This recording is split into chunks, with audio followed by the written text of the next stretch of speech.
জুমার দিন মসজিদে আমাদের বাচ্চারা আমাদের সাথে আসে জুমার নামাজ পড়তে।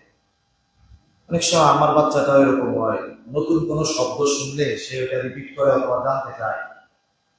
মনে করেন যারা মুরব্বী, যাদের নাতি নাতকর আছে, যার সন্তান আছে, সে যদি বাপরে জিজ্ঞাসা করে আব্বু এই শব্দটার অর্থ কি, এমন পরিস্থিতি যে আমরা না বলেও আমাদের উপায় নাই, বলতে হয়।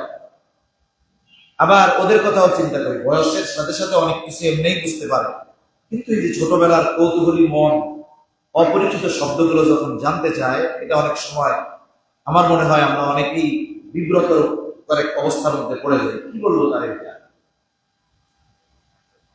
তা সে ওই অপরাধ করেছে, সাথে সাথে 11 জন হত্যা করছে। কয়জন বলেন না?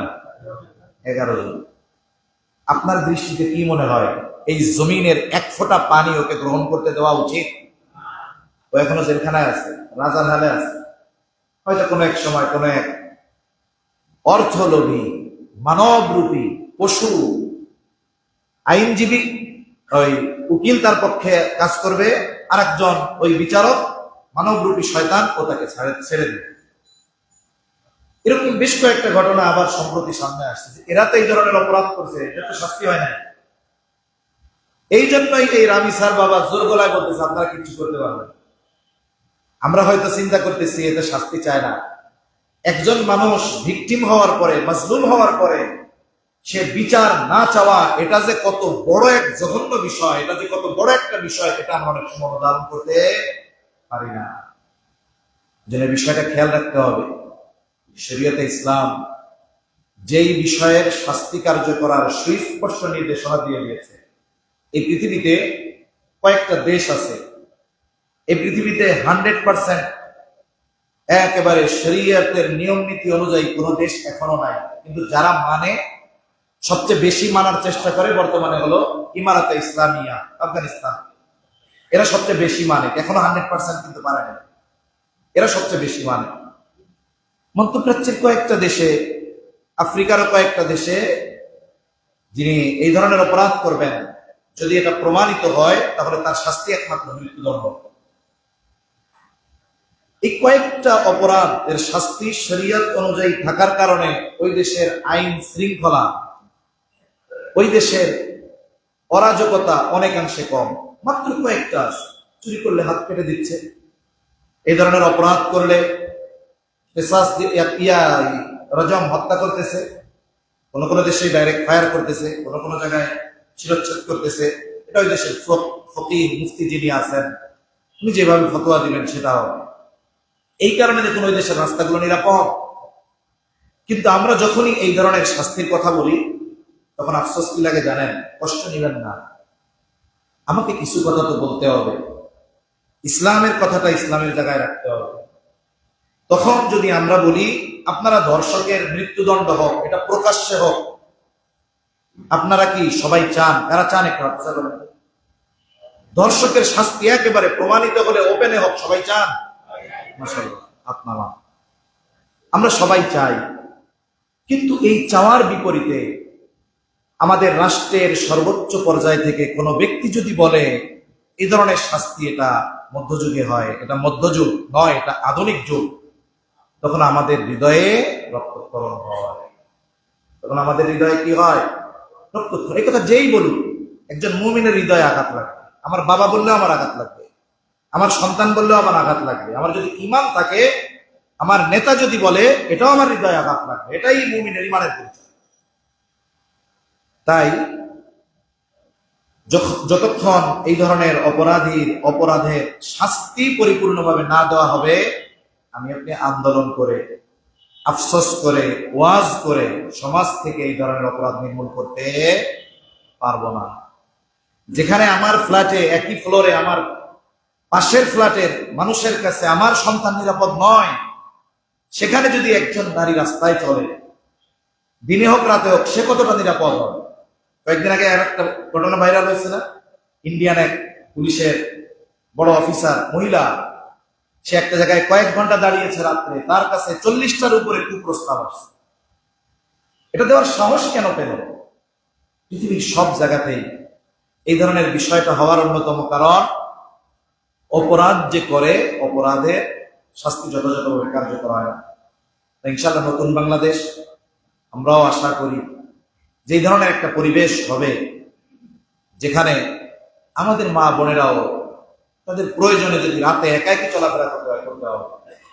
এখন ইসলাম যখন ছিল না তখন একটা নারী দিনের বেলায় রাস্তা দিয়ে চলতো, তার জান মাল কোনো কিছুর নিরাপত্তা ছিল না। এমনও হয়তো জাহেলিয়াতের সময় একজন নারী প্রেগন্যান্ট রাস্তা দিয়ে যাচ্ছে, দুইজনের মধ্যে তর্ক লাগছে, একজন বলে এই মহিলার গর্ভে বাচ্চা, এটা ছেলে, আর একজন বলে মেয়ে। দুজনের মধ্যে দ্বন্দ্ব লেগে গেছে, একটা তো হবে ছেলে অথবা মেয়ে। আরেকজন একটা পর্যায়ে এমন অবস্থা গেছে তুমুল ঝগড়া, আরেকজন বলে আরে নিয়ে তো তর্ক কি দরকার, পেটটা ফাইড়াই তো দেখে দেওয়া। একটু চিন্তা করে দেখেন, প্রকাশ্যে দিনের বেলা একজনকে এইভাবে হত্যা করে কোনো ব্যাপার না।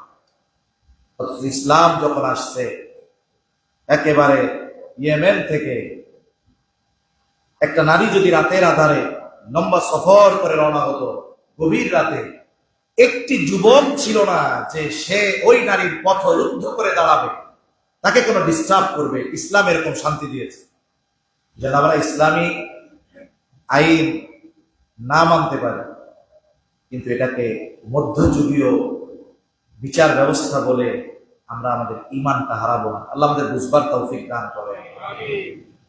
এই শরীয়তকে আল্লাহ তাআলা এই আরাফার দিবসে পূর্ণতা প্রদান করেছেন। এখন এটাকে যদি আমি ওই ব্যাকডেটেড বলি তাহলে আমার অবস্থা কি হবে চিন্তা করেন। আমার ঈমান থাকবে? ঈমান থাকবে না। সেজন্য মানতে না পারলেও বিশ্বাস করতে হবে শরীয়তই আমাদেরকে পরিপূর্ণ মুক্তি দিতে পারে। হ্যাঁ, পারিপার্শ্বিক পরিস্থিতি অনেক কিছু বাধা আছে, যে পরিপূর্ণ বাস্তবায়ন করা কত কঠিন এটা আমরা বুঝি, কিন্তু এটা অস্বীকার করার কোনো সুযোগ আমাদের নাই যে ইসলামী পূর্ণাঙ্গ এবং পরিপূর্ণ জীবন ব্যবস্থা। তাই আরাফাত দিবসে আল্লাহ সুবহানাহু ওয়া তাআলা শরীয়তে ইসলামকে পরিপূর্ণ ঘোষণা করেছেন। এটা ইহুদিদের কাছে বড় তামান্নার বিষয় ছিল। একদিন একজন ইহুদি ওমর রাদিয়াল্লাহু তাআলা আনহুর কাছে সেই কথা বলতেছে যে খলিফাতুল মুসলিমিন, যে আপনাদের কোরআনে একটা আয়াত আছে, আল্লাহ তাআলা যদি ওইটা মুসা আলাইহিস সালামের উপরে অবতীর্ণ করতেন, ওই দিনটাকে আমরা আমাদের জন্য ঈদের দিন হিসাবে নির্ধারণ করতাম। কোন দিন? উনি বলতেছে ওই আয়াতটা যেই দিন নাজিল হয়েছে ওই দিন। আয়াতটা কি আমরা সবাই জানি, আল-ইয়াওমা আকমালতু লাকুম দীনাকুম ওয়া আতমামতু আলাইকুম নি'মাতি ওয়া রাদিতু লাকুমুল ইসলাম দীনা। আল্লাহ তাআলা বলেন আল-ইয়াওমা আকমালতু লাকুম দীনাকুম, আজকে আমি তোমাদের জন্য তোমাদের দ্বীনকে পরিপূর্ণ করে দিলাম। ওয়া আতমামতু আলাইকুম নি'মাতি ওয়া রাদিতু লাকুমুল ইসলাম দীনা। আল্লাহ তাআলা বলেন ওয়া আতমামতু আলাইকুম নি'মাতি, আর তোমাদের জন্য আমি আমার নিয়ামতকে পরিপূর্ণ করে দিলাম। দিন মানলে পরিপূর্ণ নিয়ামত পাওয়া যাবে। ওয়া রাদিতু লাকুমুল ইসলাম দীনা, তোমাদের জন্য ইসলামকে একমাত্র দিন তথা জীবন ব্যবস্থা হিসাবে আমি আল্লাহ মনোনীত করলাম। তাহলে ইসলাম যে আমাদের পরিপূর্ণ জীবন ব্যবস্থা, এটা দুনিয়ার কোন শাসক আমাদের উপরে চাপিয়ে দেয় নাই। ইসলামকে আমাদের জন্য কমপ্লিট কোড অফ লাইফ, পরিপূর্ণ জীবন ব্যবস্থা হিসাবে আমাদের জন্য যিনি মনোনীত করেছেন তিনি মালিকুল মুলক, যিনি রাজাধিরাজ, আসমান জমিন সহ সব কিছুর স্রষ্টা, সেই মালিক আমাদের জন্য এটাকে নির্ধারণ করে দিয়েছেন। ওই দিনটা ছিল আরাফাত দিবস। হযরত ওমর রাদিয়াল্লাহু তাআলা আনহু বলেন যে এটা কার উপরে, কোন দিন, কোন সময় নাজিল হয়েছে এটা আমি জানি। এটা আরাফাত দিবস, ওই দিন ছিল জুমার দিন। মুহাম্মদুর রাসূলুল্লাহ সাল্লাল্লাহু আলাইহি ওয়াসাল্লামের উপরে এটা নাজিল হয়েছে। এটা আমি ওই সময় নবীজির সাথে ছিলাম। তাহলে এক নাম্বার আরাফার দিবস, এই দিবসে আল্লাহ তাআলা শরীয়তে ইসলামকে পরিপূর্ণতা প্রদান করেছেন। দুই নম্বর, অধিক পরিমাণে মানুষ